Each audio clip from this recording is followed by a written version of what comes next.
magandang umaga po sa ating lahat. Good morning po sa taga Marikina, Louisiana at Sariaya. At ganoon din po sa ating mga leader na punong abala po para maayos po ang lugar na ito.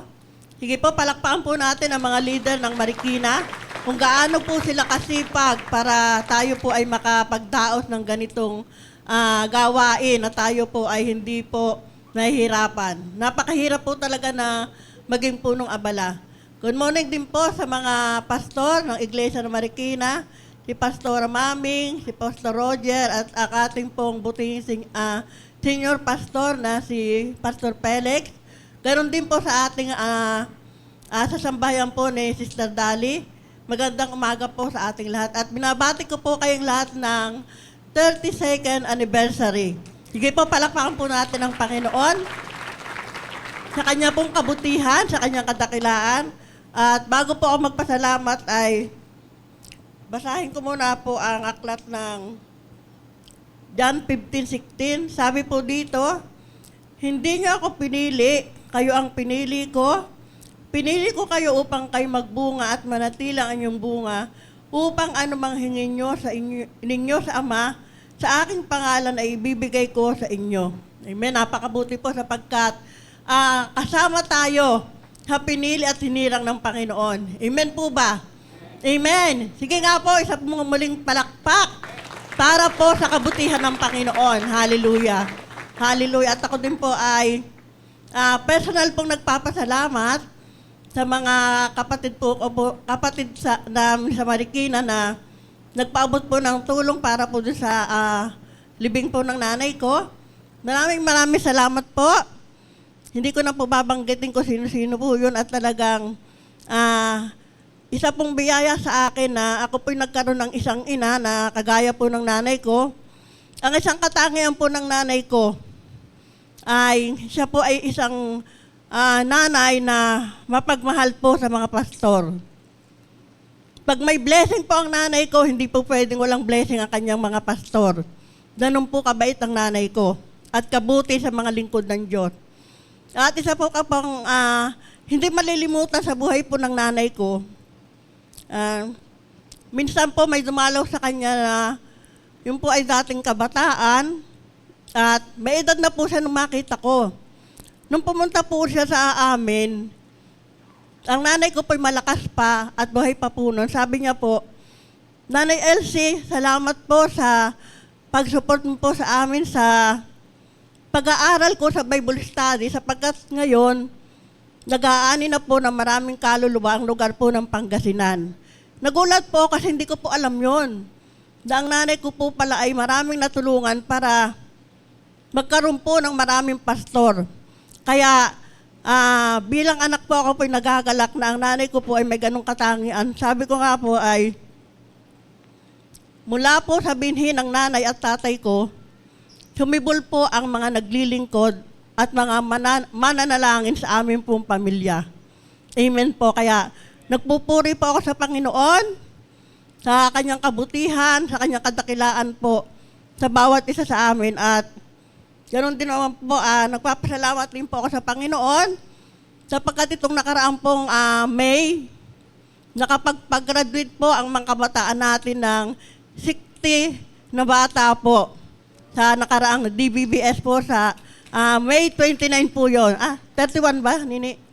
May 31 po. At nakakatuwa po, yung mga teacher po natin yan, sila po yung mga punong abala, nag-aaral, ang daming ginagawa po sa school, pero may panahon po sila para sa gawain ng Panginoon. Sige nga po, tayo nga po yung ating mga teacher para makakilala po kayo ng ating mga kapatid. Yan. Ang dami pong teacher namin. Sa Sariaya, yan po yung mga teacher namin. Talagang, sana nga po ay mayroon din pa po sa Villa Emilia, hindi lang sana 60 yun. Napuspon nyo kasi, na-emergency na po si nanay na-hospital na po. Pero sa biyaya po ng Diyos, yung mga bata pong yan po ay mga walang karanasan. Pero dahil sila po'y tumayo, nanampalataya at naniwala na kaya po nilang gawin ang pinagagawa po ng Panginoon. Dahil sa biyaya po ng Panginoon, nag-aani po kami ng mga kabataan na wala pong takot na humayo. Walang takot po na magturo ng salita ng Diyos sa mga kabataan po ng Sariaya. Kaya napakabuti po ng Panginoon na kami po ay may mga kabataan na ganyan po kalalakas ang loob. Talaga nung i-assign po nung isang leader namin kabataan, yung isa nating tagapagturo, talagang ramdam ko po sa kanya, natatakot siya. Tapos ang isa pa hong problema, walang budget. Pero lahat po yon tinagpo ng Panginoon. Ganun po kabuti ang Panginoon. Basta sabi nga po ng Panginoon, humayo kayo at gawin yung alagad ang buong bansa. At yun po yung nakita ko sa mga kabataan niya. Kaya sabi ko, dumating yung time na kami po wala na ni Pastor, ang gawain ng Panginoon ay magpapatuloy at magpapatuloy. Amen po ba? Amen, kasi hindi po mawawala na maglilingkod sa ating Panginoon. At ito naman, at ang nakakatuwa din po, nakapag-baptize po kami ng 12 tao naman po. 12 po ang kaluluwa ang nadagdag sa Sariaya po. Kaya napakabuti po ng Panginoon sapagkat hindi po nasasayang yung ating pong pagpapagal, yung pong ating paglilingkod para sa Panginoon. Amen po ba?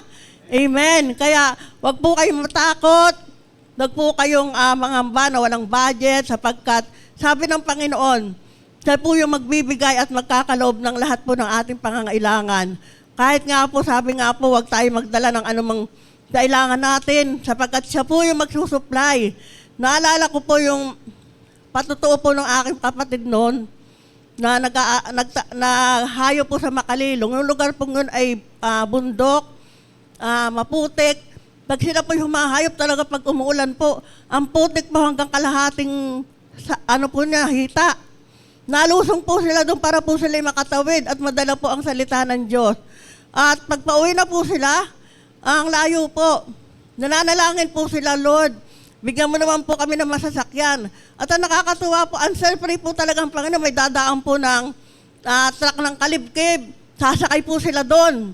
Doon po kahirap ang humayo noon nung panahon po ng 80, 90, 20. Kasi madalang pa po ang sasakyan noon, napakahirap po ang maglingkod sa Panginoon. Pero ngayon po, one click na tayo po ay tumawag sa Panginoon. One click na tayo po ay manalangin. Lagi pong may tugon ang Panginoon sa ating pangangailangan. Amen po ba?